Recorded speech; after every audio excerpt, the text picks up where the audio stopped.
Queridos, eu hoje quero falar de Jesus hoje. Eu estou com vontade de falar de Jesus. Não que a gente não fale, não que a gente não fale de Jesus, mas esses dias assim, sabe assim, eu acho que um mês para cá, tanto eu e minha esposa lá em casa, a gente tem se debruçado muito em conhecer Jesus mais e mais, conhecer também a origem, conhecer o contexto que ele viveu, se debruçar mais e mais sobre a pessoa de Jesus. Porque às vezes, amado, a gente fala de tantas coisas mesmo envolvidos na Bíblia, mas às vezes nós esquecemos propriamente da pessoa de Jesus e daquilo que Jesus ele já consumou sobre as nossas vidas, daquilo que Jesus ele já fez por nossas vidas. E às vezes a gente se esquece disso, né? A gente comenta de tantos personagens, eu sei que eles são importantes, têm a sua importância. A gente fala de muitos e muitos outros, muitas outras pessoas de fé, que nos mostra, digamos assim, como é a vivência cristã, como é a vivência da fé. Mas a gente não pode se esquecer da pessoa de Jesus, que é a pessoa essencial. Porque na realidade, amados, tudo que a Bíblia ela foi escrita e tudo que ela nos fala aponta para ele. A esperança nossa é Cristo, é o Messias. Tudo aponta para o Messias. Não tem como a gente tentar desvencilhar a Bíblia ou a palavra da pessoa de Jesus. Porque tudo aponta para ele. Tudo aponta para a pessoa dele. E sem ele, não haveria razão nós estarmos aqui. Então é muito importante se debruçar, buscar entendimento, observar. E aonde nós estamos aqui, amados, só para eu poder situar em Mateus capítulo 8, observando que Mateus capítulo 8 é um evangelho que foi escrito, basicamente, assim, o propósito dele, pelo menos a priori, foi para os judeus, para aqueles que eram contemporâneos e conterrâneos de Jesus. Os judeus ali, pessoas que estavam inseridas naquele contexto, pessoas que... E é bacana a gente também entender isso, que Jesus não estava lidando com pessoas que não conheciam a Deus, ou não conheciam a palavra ou a lei de Deus. Não, Jesus não estava lidando com esse tipo de gente. Muito pelo contrário, Jesus ele está lidando com um povo que ia ao templo, que ia às sinagogas, que ouvia a leitura ali da Torá, da lei, pessoas que estavam em contato com a palavra. A gente não pode esquecer que não era um povo assim, amados, que não tinha, que estava distante. Não, é um povo que tinha um contato, que cria num único Deus, né, que cria em Deus, que cria numa única pessoa, num ser, único Deus, que cria ali no Espírito Santo, que aguardava o Messias. Então não era qualquer tipo de gente que Jesus estava lidando. Não era qualquer tipo de povo. Então, esse evangelho tem como propósito ali atender os judeus. Então você diz, então não é para mim? Não, não é assim também. Paulo diz que todas as escrituras foi inspirada pelo Espírito para ensinar, para exortar, para encorajar, sabe? Quer dizer, então tudo isso de alguma forma é para nos trazer algum aproveito, ou para a gente tirar proveito disso, tá bom? Então, basicamente, ele foi escrito com essa finalidade. E aí, amados, o Mateus capítulo 8, ele antecede, lógico, capítulo 7, capítulo 6 e 5, que é o chamado aqui, nesse momento, é o Sermão do Monte, o Sermão da Montanha, que, se você observar, o que Jesus está fazendo é uma releitura da Torá. É isso que Jesus está fazendo. Jesus pegou a Torá ali, né, de Moisés, e Jesus faz uma releitura dessa Torá.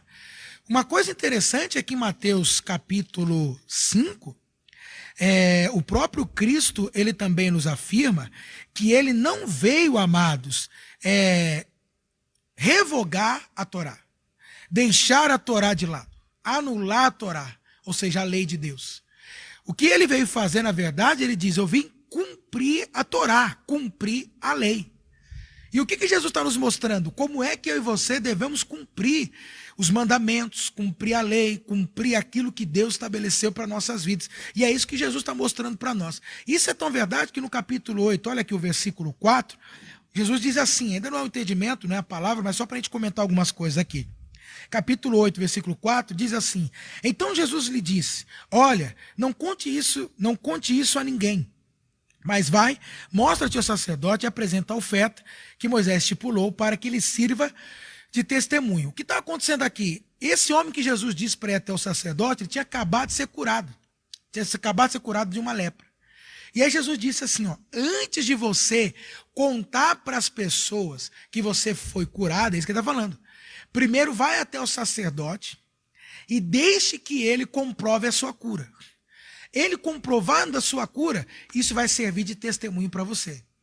Eu estou aqui usando principalmente esse texto para primeiro você ver que Jesus ele não anulou ali a Torá, a lei, mas ele estava dizendo, instruindo aquele homem que ele deveria agir dentro do que a lei estava dizendo, até para confirmar como testemunho. Ou seja, que tipo de testemunho? Olha, Cristo me curou. Então está dizendo, a lei está atestando quem Cristo é. Deu para entender? Olha, o Messias, o Cristo enviado, está aqui, ó. Ele me curou para testar pela lei que ele tinha sido curado. Você está vendo como que uma coisa está ligada com a outra e que aponta e que cada vez mais confirma quem é Cristo e o Messias, o enviado? E aí o que é interessante, amados, aqui dentro. Por que eu estou te falando isso? Porque nós somos um povo, pelo menos a minha comunidade, o meu povo, o ministério, nós cremos em cura, nós falamos de cura, oramos por cura, sabemos que Deus cura, porque não é uma questão de crer no torcer, digamos assim, olha, pode ser que cura. Não, Deus cura mesmo, cremos que Deus cura. Porém, a gente sabe, amados, que tem pessoas, por entenderem acerca da cura, por entenderem que Deus cura e tudo mais, tem pessoas que não vão até o médico para que essa cura seja comprovada.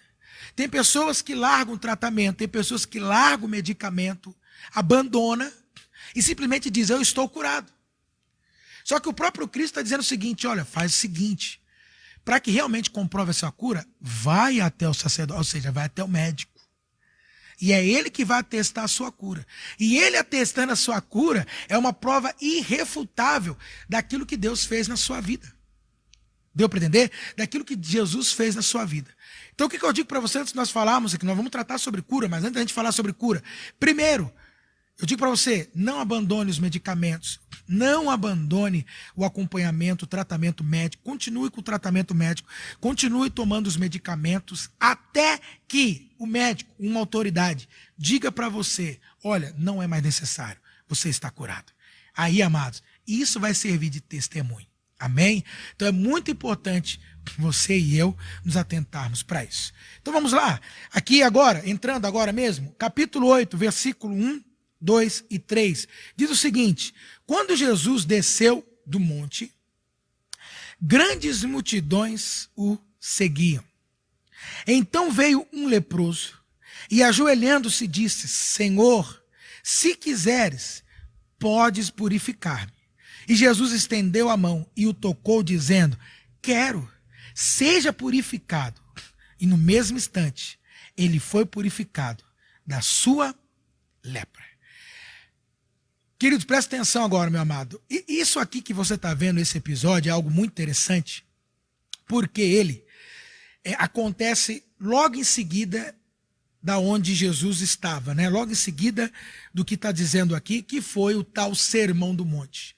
Então Jesus, ele, pelo menos aqui, gastou 3 capítulos falando, declarando a lei, fazendo a releitura da lei. Quando ele termina de fazer a tal releitura da lei, aqui nos mostra qual foi o primeiro ato de Jesus depois que ele proclama a lei do reino. Depois que ele fala sobre a lei de Deus. É interessante você perceber isso na Bíblia, porque assim, amados, nada está aqui por acaso. Tá? É importante você perceber que nada está aqui por acaso. E quando esse evangelho de Mateus foi escrito, observa que ele estruturou dessa forma. Então o que a gente vê? O nascimento de Jesus, a gente vê aí o batismo de Jesus, a tentação de Jesus, e depois da tentação de Jesus, Jesus sobe para o monte, e ao subir para o monte ele proclama a lei. Isso está fazendo uma correlação com Moisés, quando Moisés sobe para o monte, e lá no monte ele declara a lei. Lembra que ele declarou a lei? Então está fazendo uma correlação com isso, quando subiu e declarou a lei. E aí ele diz que logo em seguida que Jesus ele desce do monte, ele desce, amados, transformando pessoas, liberando cura, você está vendo, purificando vidas, mudando história de pessoas. É isso que você está vendo aqui.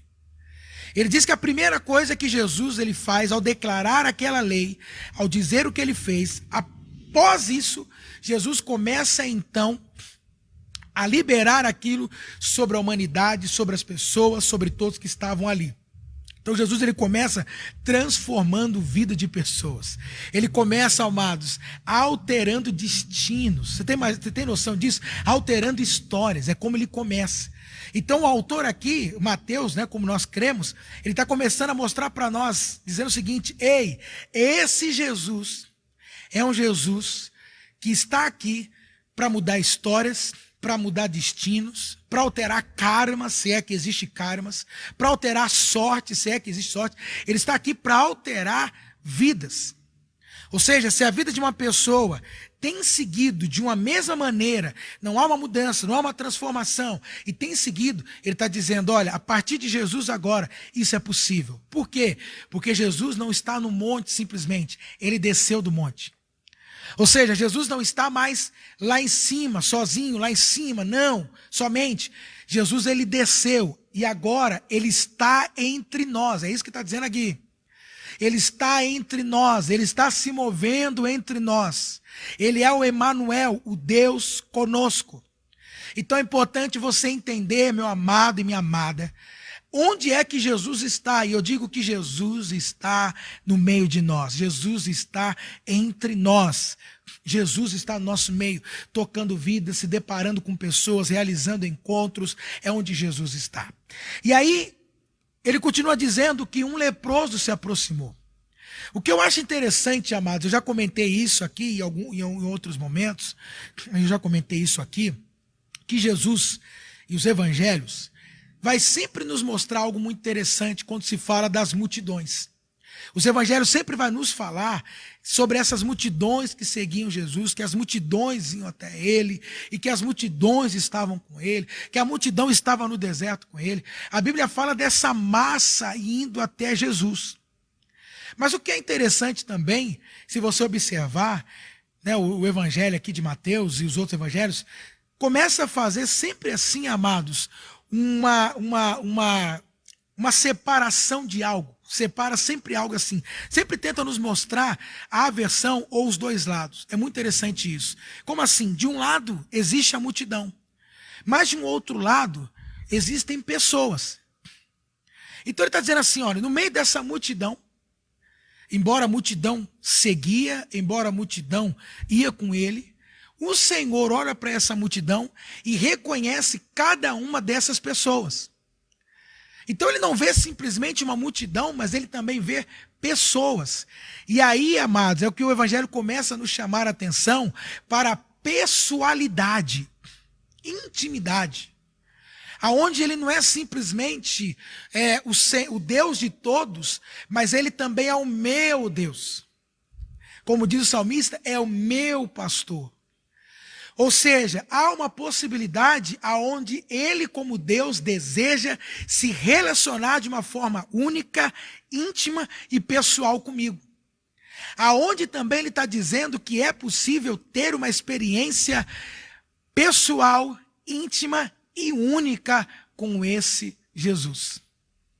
Então, ao mesmo tempo que há as multidões aqui seguindo ele está dizendo, há pessoas que de alguma forma estão tendo experiências únicas, que estão tendo experiências pessoais, que estão tendo experiências íntimas com Jesus.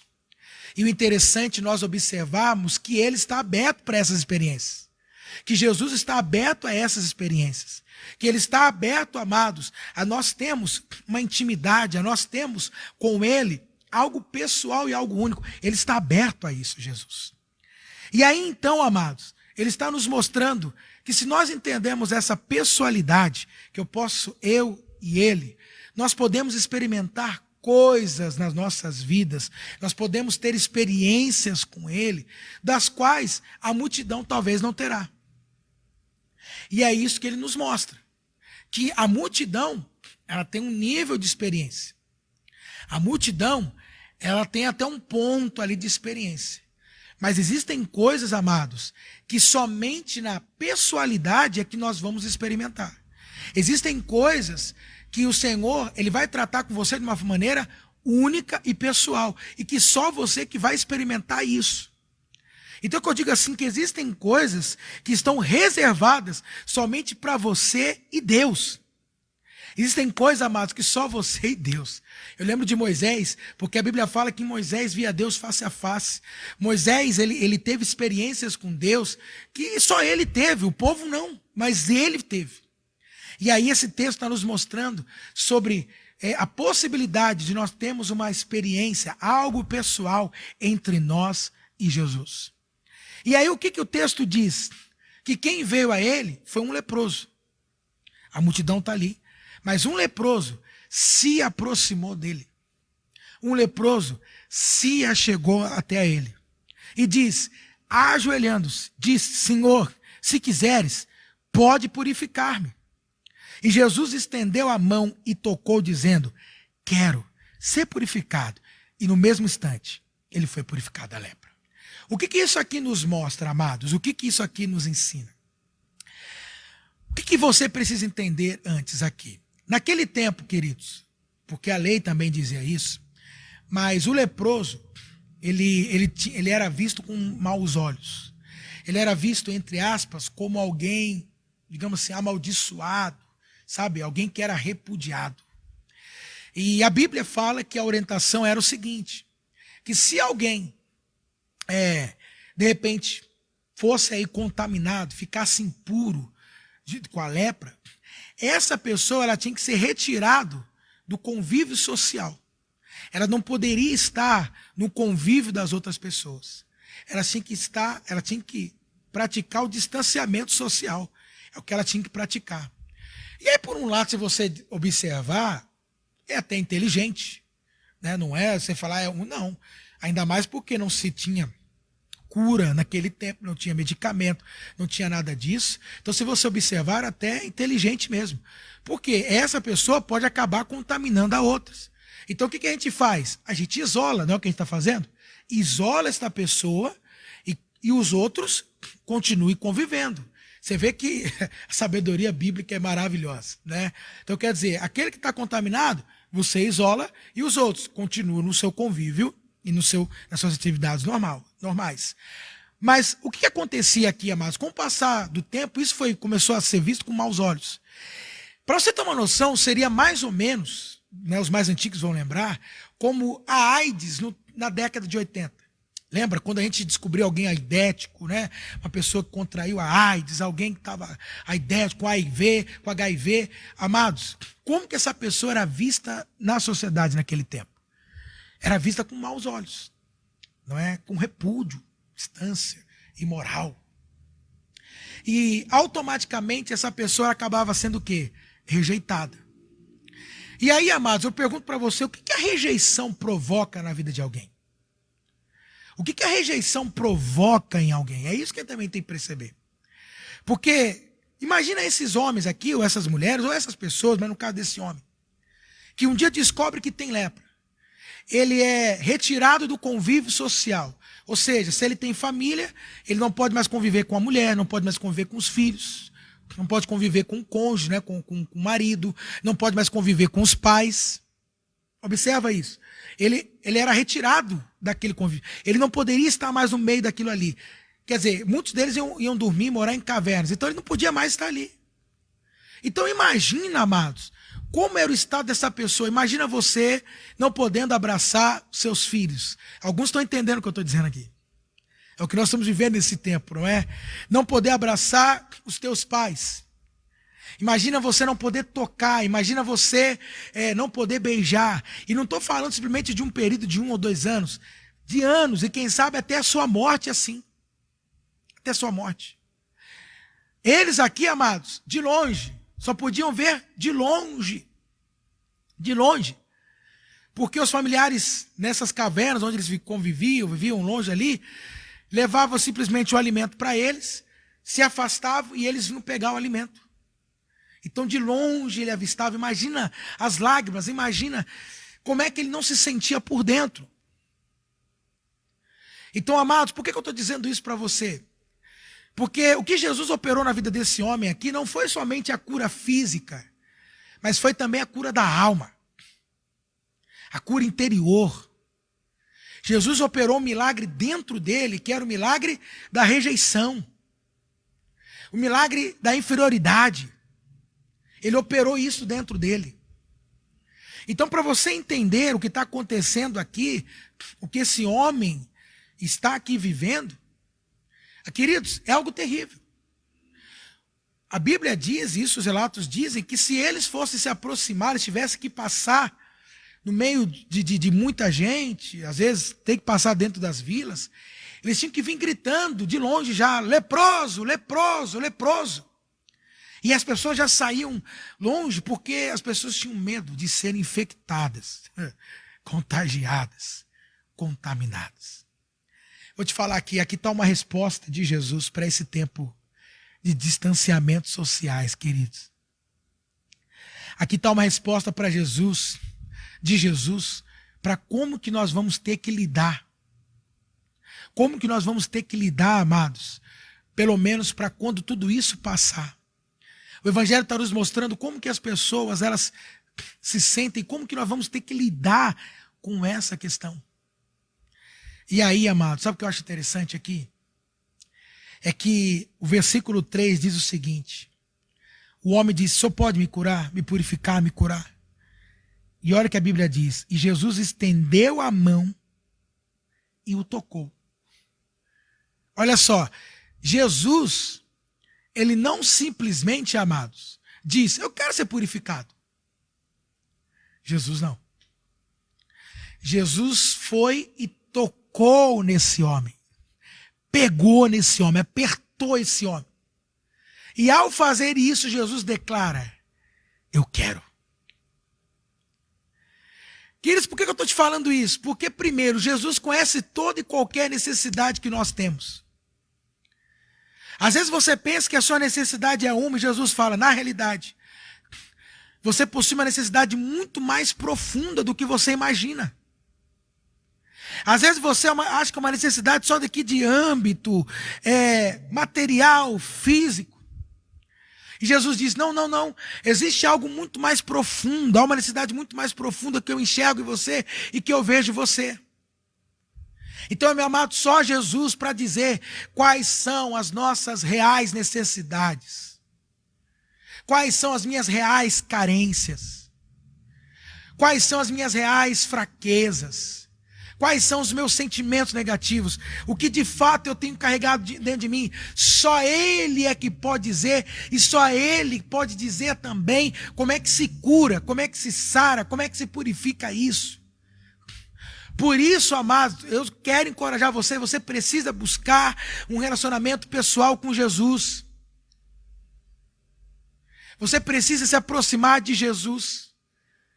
Para que somente você e Jesus e você possa tratar você. Somente Jesus é que vai tratar você de uma maneira pessoal. Queridos, isso é tão simples. É tão simples de entender. Amados, uma coisa é a gente falar com muitas pessoas, uma coisa é nós falarmos com cada uma delas. Uma coisa é o médico chegar e dar uma palestra, dando orientações a todos. Uma coisa é o médico chegar em cada um e perguntar qual é a dor que sente, o que está sentindo, qual é a necessidade. É diferente, queridos. E a Bíblia me mostra que é assim que Jesus quer tratar conosco. Porque somente Jesus conhece as nossas reais necessidades e somente Jesus sabe como, de fato, tratar as nossas necessidades. E aí sabe o que é interessante? É que a Bíblia diz o seguinte, e esse era o medo desse povo. Qual era? Como ele era um ser que estava contaminado, infectado, ele poderia contaminar outros, infectar a outros. Então, eles chamam assim, se o impuro tocar no puro, se o impuro tocar no puro, o puro se torna impuro. Se o infectado tocar em um que não está infectado, aquele que não está pode ficar infectado.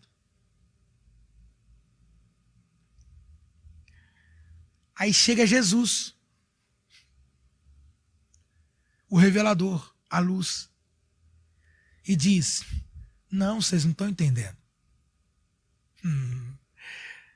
Vocês não estão entendendo. Jesus está dizendo: eles não estão afastados por causa de vocês. É por causa dele. É porque eles é que precisam dos cuidados. Vocês não estão entendendo. Sabe o que Jesus está falando para nós aqui, amados? Jesus, ele inverte as coisas.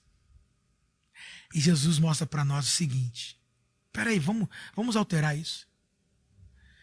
Se o puro tocar no impuro,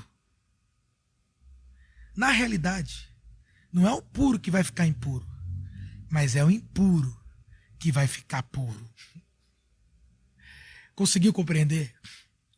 Jesus está dizendo assim: olha, se aquele que não está infectado, não infectado, tocar no infectado, é o infectado que ficará não infectado.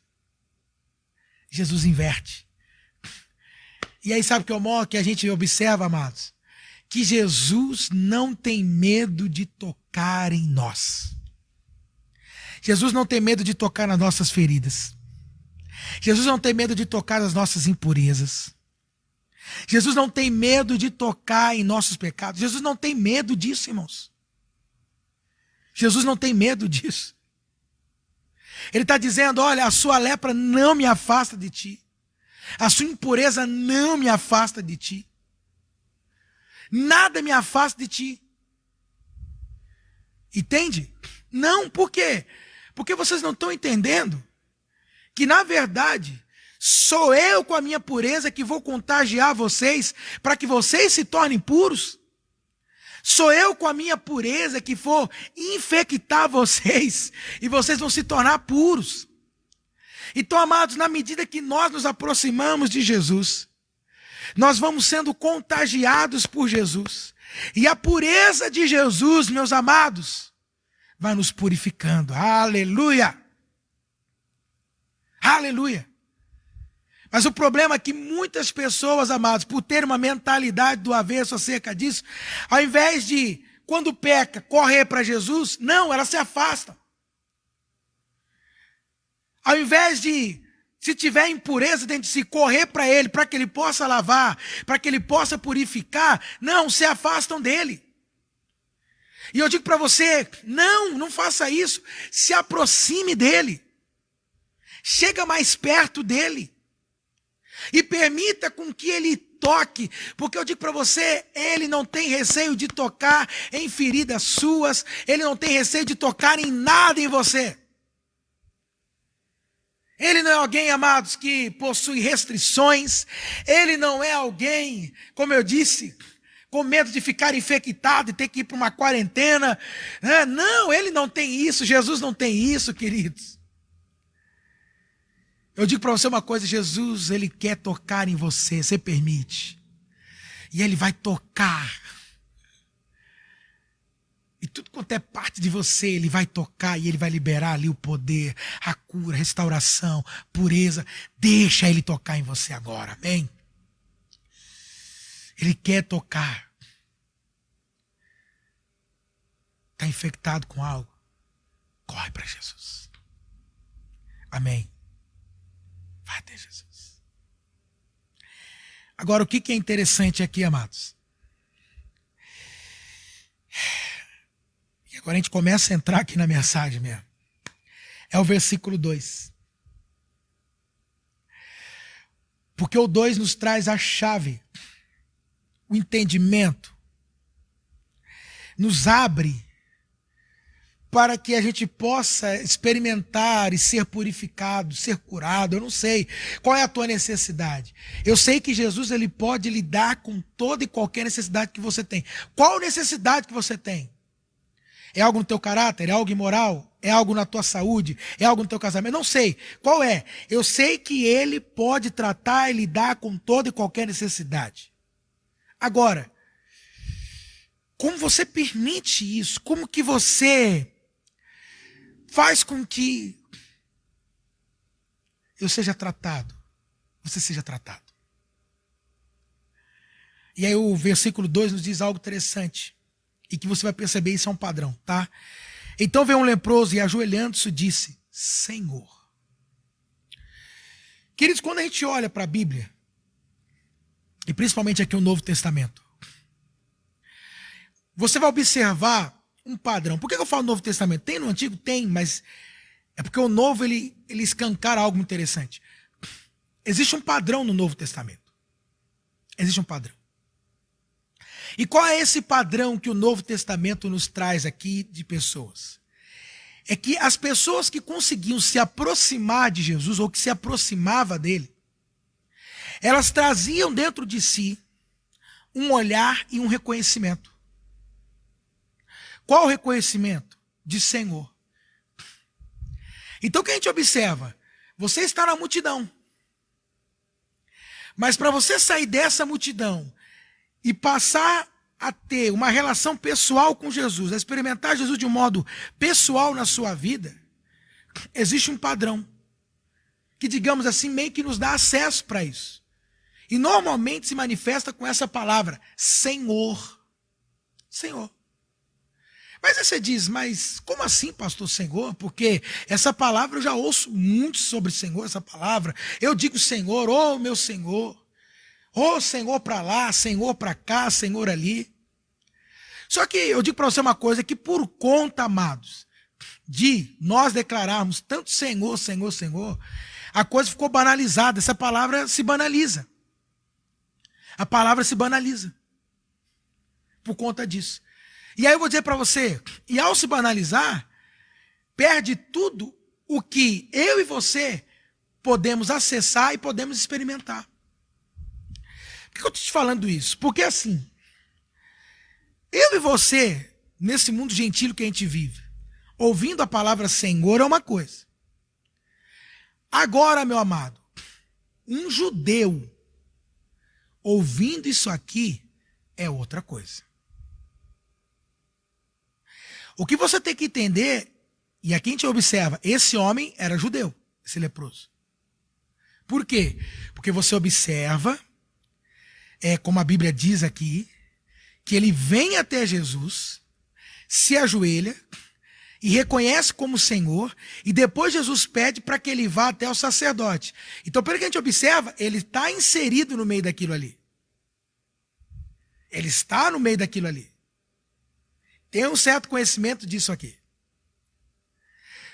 Pede para ele cumprir a lei. Jesus disse, você tem que cumprir a lei, vai lá. O judeu, quando ouve isso aqui, ele entende isso, e para ele é algo espantoso e escandaloso. A Bíblia fala isso. Que para ele é um escândalo.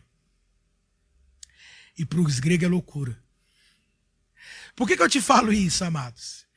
Porque, queridos, na mente do judeu, quando ele fala assim, quando esse homem, por exemplo, vira para Jesus e fala assim, Senhor, um judeu com formação, dentro ali da Torá e tudo aquele ambiente, ele vai dizer assim, Senhor? Como assim?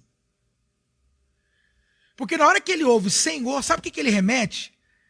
Ao Criador dos céus e da terra, Gênesis. Ele já começa lá, Gênesis capítulo 1, Elohim. Ou seja, aquele que criou os céus e a terra.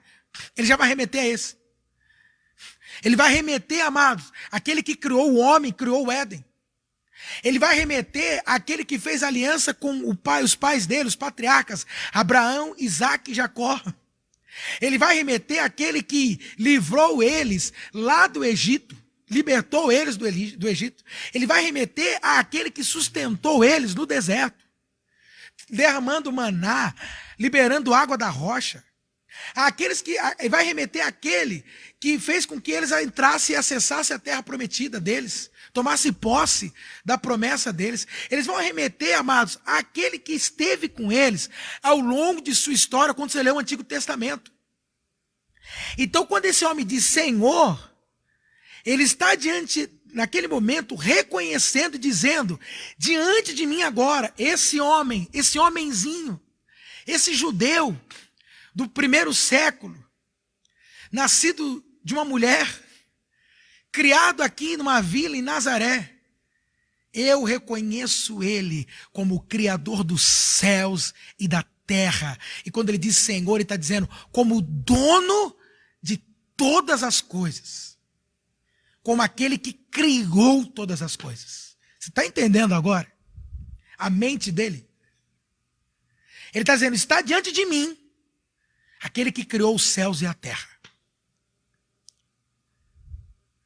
Não sei se você consegue compreender agora.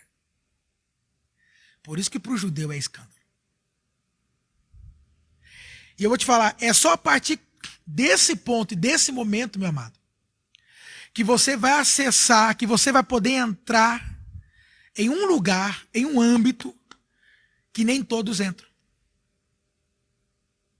É quando há essa revelação e quando há essa declaração. E aí você entra em um âmbito, em um lugar que nem todos entram. Por isso você vai ver o Novo Testamento tem isso, multidão, e aí de repente é alguém pessoal. Ou seja, é alguém que se aproximou num nível diferente dos outros. Mas por quê? Porque ele reconheceu quem estava diante dele, ele declarou, Senhor. Por isso, presta atenção. Você vai observar que os evangelhos, ele está sempre fazendo essa dialética. Está sempre fazendo isso. Você vê que Pedro, antes do milagre da pesca maravilhosa, ele diz, Rabi, pela sua palavra.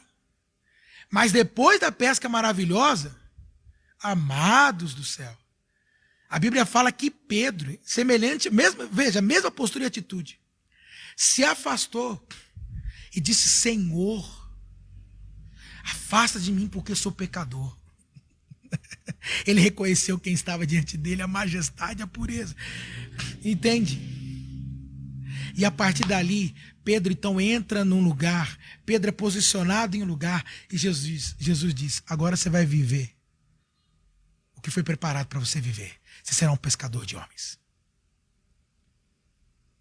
Vocês estão entendendo, sim ou não?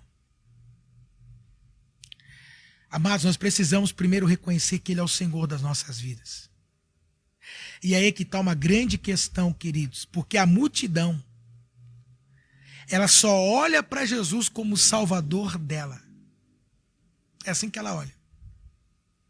E vou dizer para você, reconhecer Jesus como Salvador não salva. Ai, heresia, pastor. Não. Reconhecer Jesus como Salvador não salva. Não é o suficiente. Por incrível que pareça, parece contraditório, mas a questão de você reconhecer como Salvador é no sentido de é o único que pode me ajudar. Ou seja, não há mais ninguém nesse mundo que possa me salvar, me ajudar, me livrar dessa situação. Só que, amados, eu posso dizer o seguinte, sim, você pode até experimentar algumas coisas, alguns livramentos, algumas salvações, mas não te garante o tudo. E esse é o problema, tem muitas pessoas que reconhecem Jesus como Salvador, mas não reconhecem Jesus como Senhor. E aí sim eu te falo que reconhecer Jesus como Senhor, isso sim te salva. Depois você lê Romanos capítulo 10, a partir do 7, você pode ler lá, quando Paulo diz que nós temos que crer no coração e confessar com a boca. Lê ali, você vai perceber que ele diz sobre confessar Jesus como Senhor e não como Salvador. Como Senhor, irmãos. Reconhecer quem Ele é. Reconhecer o domínio dEle. Reconhecer a pessoa dEle. E aí é que tem um ponto interessante, porque não sei se você vai conseguir entender, mas eu creio que você entende. Você é inteligente, presta atenção. Por que reconhecer como Senhor, Jesus como meu Senhor me salva? Porque quando a gente fala assim que Ele é o meu Senhor, é o mesmo que dizer que Ele é o meu dono. Ele é o meu dono. Por exemplo, não sei se você tem algum bem, mas se você tiver algum bem, saiba que você é o senhor desse bem. Você é o dono desse bem. É o que você é. Portanto, meu amado, presta atenção nisso. Você reconhecendo Ele como Senhor, e logo você está conhecendo Ele como dono, Logo é você que você está sob o domínio de Jesus. Se você é o dono da sua casa, quem manda aí dentro da sua casa? Quem é dono pode mandar. Logo do portão para dentro, quem manda é você. Porque você é o senhor, a senhora é a senhora da sua casa. Deu para entender? É a dona. E aí dentro quem manda e desmanda, quem se tem que jogar para cá o sofá, jogar para lá, a cama para cá, virar do avesso, pendurar, aí é uma escolha sua. E a senhora pode fazer porque a senhora é a dona, o senhor pode fazer porque o senhor é o dono. O senhor, né, você é o senhor desta casa. Você é a senhora desta casa. Agora, o que é interessante? Aí dentro desse âmbito, a senhora tem o domínio. E todos que entrarem aí estarão debaixo do teu domínio. Tanto que, olha isso, ninguém pode fazer o que quiser dentro da sua casa. É a lei da propriedade. Estado de direito natural. Lei de propriedade, lei da propriedade. Como está no nosso Constituição também, se não me engano, artigo 5º. Que a casa é um lugar inviolável. Só pode entrar aí com uma procuração, né, com um decreto oficial, tirando isso, né, com algo oficial, tirando isso de juiz, né? Tirando isso, é inviolável, ninguém pode entrar. Então, se eu quiser entrar na tua casa, eu tenho que respeitar o quê? Aí, porque eu estou sobre o teu domínio, você é o senhor. Você é a senhora, é o dono. Quando você reconhece Jesus como seu senhor, você entra no domínio de Jesus. E aí que é interessante, você sai do domínio do mundo e você passa para o domínio de Jesus. Logo, meu amado, o que estava dominando você no mundo não pode mais dominar você sobre o domínio de Jesus. E aí, se você está trazendo algo com você que era do domínio do mundo e você está passando para o domínio de Jesus, para o senhorio de Jesus, Jesus chega e diz, olha, ele pode entrar, mas você não. Ah, você está entendendo agora ou não? É como se eu chegasse na sua casa com um cachorro. E aí você dissesse assim, olha, é o seguinte, o senhor pode entrar, mas o cachorro não. Mas como não? Não, aqui no meu domínio, eu só permito o senhor entrar, mas o cachorrinho, tadinho, não, o cãozinho não vai poder entrar, tem que ficar do lado de fora. Está entendendo? Meu amado, quando você passa para o domínio de Jesus, se você estava trazendo algo, Jesus vai começar a dizer, ó, isso você pode trazer, aquilo não. Porque ele é o dono deste lugar. Amado, entenda uma coisa. Quando você declara que Jesus é o Senhor da sua vida, você está dizendo, eu não tenho mais vontade. Eu não tenho mais querer. Não. A minha vontade é a vontade de Jesus. O meu querer é o querer de Jesus. Os meus princípios agora são os princípios de Jesus. Os meus valores agora são os valores de Jesus. Ou seja, Jesus vai começar a tirar e vai colocar aqui no meu domínio, isso sai e isso entra. Vocês estão entendendo? Por isso, o que você tem que entender? Se ele é o teu Senhor, é ele que vai dizer para você como é que você tem que lidar com as pessoas. Como é que você tem que lidar com o dinheiro. Como é que você tem que falar com o teu marido, o seu modo de falar com o teu marido, o teu modo de falar com a tua esposa, teu modo de falar com os teus filhos, teu modo a maneira de ser um cidadão, como é que eu tenho que ser um cidadão, é ele que vai dizer como é que você tem que ser um cidadão. Porque se ele é o senhor da tua vida, você não tem mais uma vontade própria. Aliás, você nunca teve, nem no mundo você teve. Você era escravo no mundo. Você era escravo.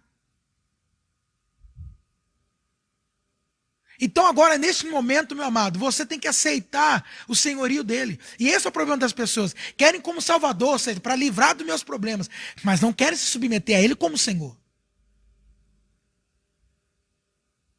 Só que, desculpa, você vai acessar coisas... Se você não submete a ele como senhor, você não irá acessar coisas. Você não vai entrar, você terá limite. É como se fosse uma habilitação, uma credencial. Até aqui você vai, daqui para lá não.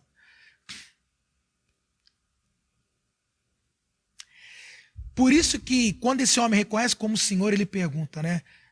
O senhor quer que seja purificado, curado? Jesus falou, eu quero. Ou seja, aqui no meu domínio é o seguinte, você fica.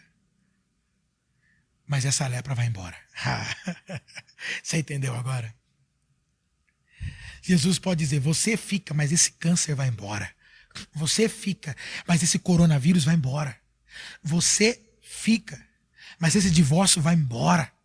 Você fica, mas esse pecado vai embora. Você fica, mas esses maus hábitos vão embora. Você fica. Não é maravilhoso estar sob o domínio dele? Hein? Isso é ser Senhor, queridos. Está dizendo, a partir daqui, desse momento, não sou mais eu que escolho, mas ele que escolhe por mim. Não sou mais eu que decido, mas ele decide por mim. Aleluia. Glória a Deus. Portanto, há uma característica, um padrão.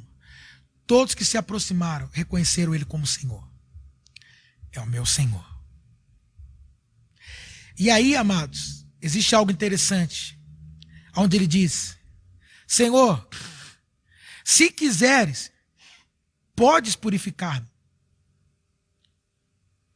E Jesus estendeu a mão, tocou, dizendo, quero, seja purificado. Amado, presta atenção numa coisa aqui. Quando você lê esse texto aqui, não sei se você está com Bíblia aí, mas observa que esse homem, ele não está fazendo uma pergunta. Mateus capítulo 8, versículo 2. Ele não está fazendo uma pergunta. Ele não está dizendo assim, Senhor, o Senhor pode me purificar? O Senhor pode? Não. A Bíblia vai nos mostrar que não termina com um ponto de interrogação, mas sim com um ponto final. Que nada mais é do que uma afirmação. Então o que esse homem, amados, nesse momento está falando aqui, está fazendo aqui, ele está dizendo assim, Senhor, eu te reconheço que tu és Senhor, sim. É da sua vontade, é isso que ele está falando, que eu seja curado? É isso que ele está perguntando, é mais ou menos isso que ele está dizendo. Eu estou usando uma pergunta para você entender algo que eu quero passar para você aqui agora. Mas você diz, mas não era, ele não está fazendo uma afirmação, estou fazendo uma pergunta. Porque o que ele está dizendo aqui é o seguinte, Senhor,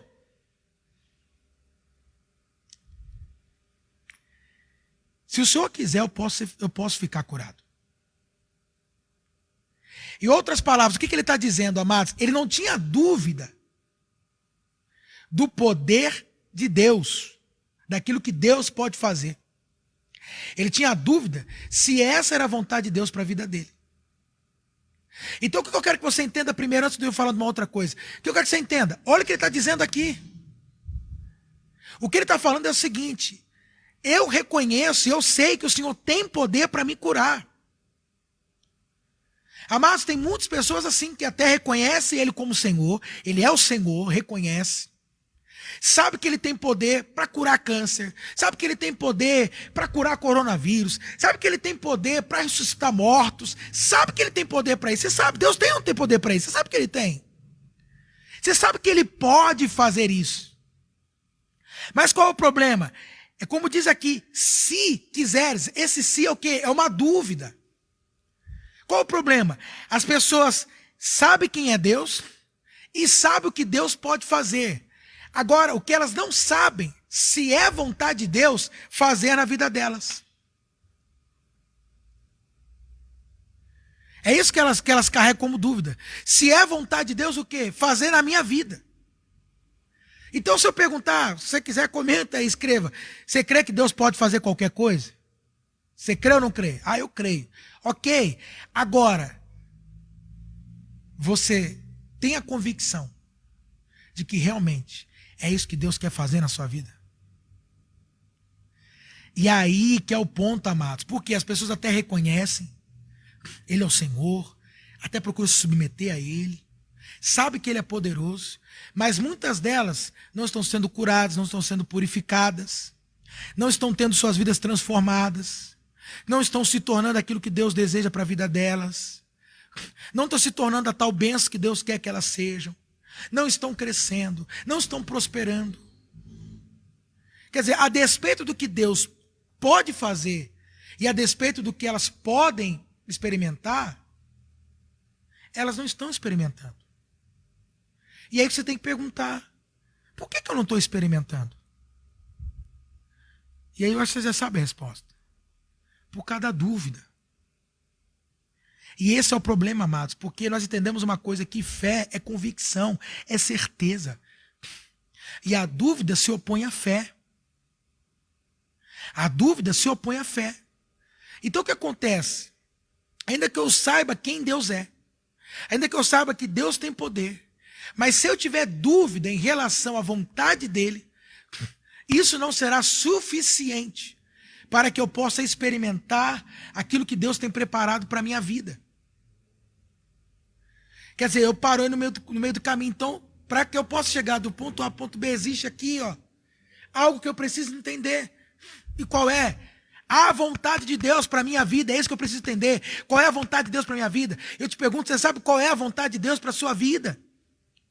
Porque no momento que esse homem entendeu qual era a vontade de Deus para a vida dele destravou, a cura na vida dele foi embora, destravou. A lepra foi embora. Se extinguiu, acabou, meu amado.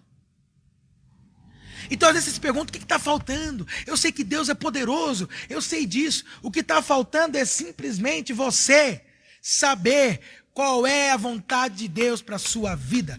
Existe um livro maravilhoso, Cristo é aquele que cura, do F.F. Bosworth.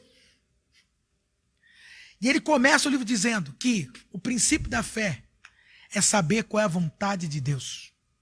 Ou seja, quando eu sei qual é a vontade de Deus para a minha vida, naquele momento, nasce a fé no meu coração. A fé vem pelo ouvir e ouvir a palavra de Deus. Por que a fé vem pelo ouvir e ouvir a palavra de Deus? Porque é através da palavra de Deus que eu conheço qual é a vontade de Deus. Por isso que eu te falo, queridos, a questão é, para você saber qual é a vontade de Deus para a tua vida, você tem que se aproximar de Jesus. Primeiro, reconhecer como seu Senhor. E aí, ao aproximar-se dele, você pode interagir. Senhor, essa é a sua vontade para a minha vida. E aí Jesus vai revelando para você qual é a vontade dele para a sua vida. Tem pessoas que são crentes já há tempo, estão perdidas. Não sabe para onde ir, não sabe para onde caminhar, não sabe para onde seguir. Porque não tem buscado uma relação pessoal com ele para descobrir qual é a vontade de Jesus para suas vidas, amados. E eu digo para você, não adianta você perguntar para pastor, para obreiro, para profeta, para presbítero, para missionário, para a irmã lá do ciclo da oração, do coque na cabeça. Não adianta. É somente Jesus e ele está aberto para isso. E aí você observa que ao conhecer a vontade dele, as suas debilidades vão sendo curadas. Porque tem pessoas que não sabem o que realmente é para elas, o que lhe pertence. Esse é o problema. Você não sabe o que é para você, o que te pertence. Você não sabe. Você não sabe. Ele diz, qual é a sua vontade? Essa é a sua vontade? Jesus diz, é a minha vontade. E amados, na hora, ele ficou curado. Eu sei que eu estou falando aqui, tem pessoas que estão sendo curadas agora. Porque elas estão entendendo, de repente você está entendendo isso agora. Observa comigo. Olha para mim aqui, por favor. Sabe o que está faltando para você? Não é mais imposição de mãos, não é mais óleo na cabeça. Eu sei que tudo isso é válido, a Bíblia nos orienta. Mas não é mais isso, não. É só realmente você carregar dentro de si a convicção daquilo que Deus quer para você. Tem gente aqui que pode ser curada agora, se você quiser. Curada agora. De qualquer problema físico. Com um simples fato de você ter a convicção de que Deus quer que você seja curado. Deixa eu te perguntar uma coisa. A Bíblia nos fala que é a vontade de Deus que todos sejam salvos. Você entende isso? Deus quer que todos sejam salvos. É a vontade de Deus. Deus não quer que ninguém se perca. Até porque ele deu o filho dele ao mundo. Para o mundo. Ele amou o mundo e deu o filho dele. Como resposta para as debilidades, para a falência humana. Agora eu lhe pergunto. Deus quer que todos sejam salvos. Amém? Agora, todos serão salvos? Não. Lhe pergunto, por causa de Deus? Não. Mas por causa de quem? Da própria pessoa. Lhe pergunto, Deus quer que todos sejam curados? Sim. Agora lhe pergunto, todos serão curados? Não. Por causa de Deus? Não. Por causa das pessoas. Por quê?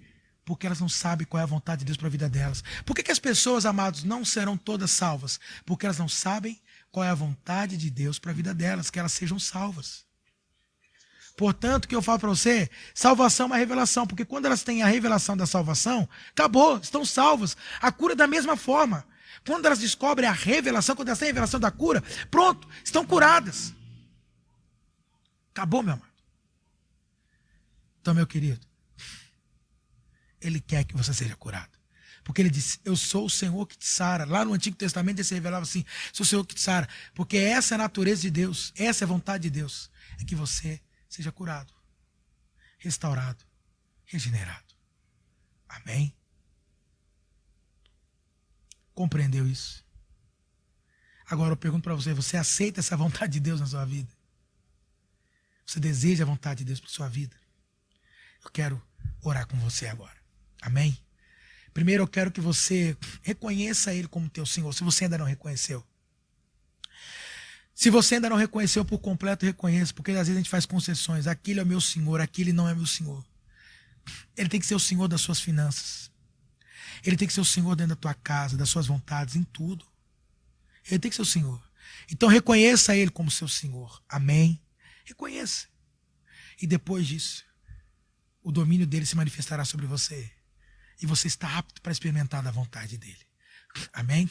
Porque só quem reconhece Ele como Senhor é que também vai se submeter à vontade dele sobre a sua vida. E a vontade dele é que você seja, por exemplo, curado.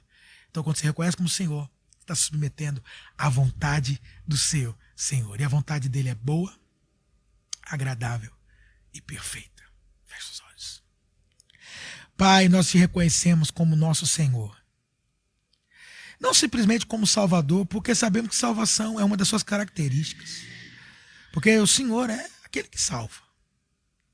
Mas te reconhecemos como Senhor, como dono de nossas almas, o dono de nossas vidas. Diga, Senhor, eu te reconheço como meu Senhor. Diga, Jesus, eu te reconheço como meu Senhor, Jesus. Diga, Jesus, eu te reconheço. Fala, Jesus, domine a minha vida. Exerça o teu senhorio sobre mim. Coloque a tua vontade em mim. Ah, Jesus, eu te reconheço, meu Senhor. Aleluia, o meu Senhor.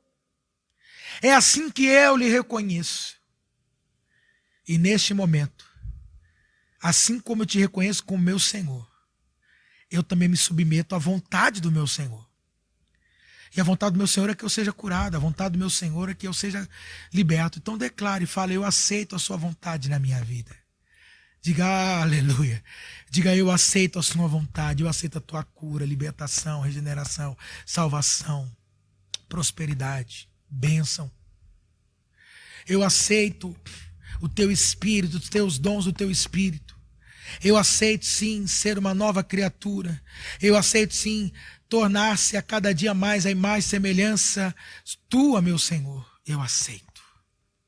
Portanto, seja curado. Seja lavado. Seja santificado. Seja livre desse pecado, desse mau hábito, dessas compulsões, dessas crises, desses vícios. Em nome de Jesus. Senhor, muito obrigado. Amém. E graças a Deus. O que ele nos mostra é que quando você reconhece alguém como Senhor, você também, ao reconhecer ele como Senhor, você está aceitando a vontade dele sobre a tua vida. É o que você está aceitando neste momento. Amém, queridos? Então, se reconhecer como Senhor, você está aceitando ele e a vontade dele sobre a sua vida, em nome de Jesus.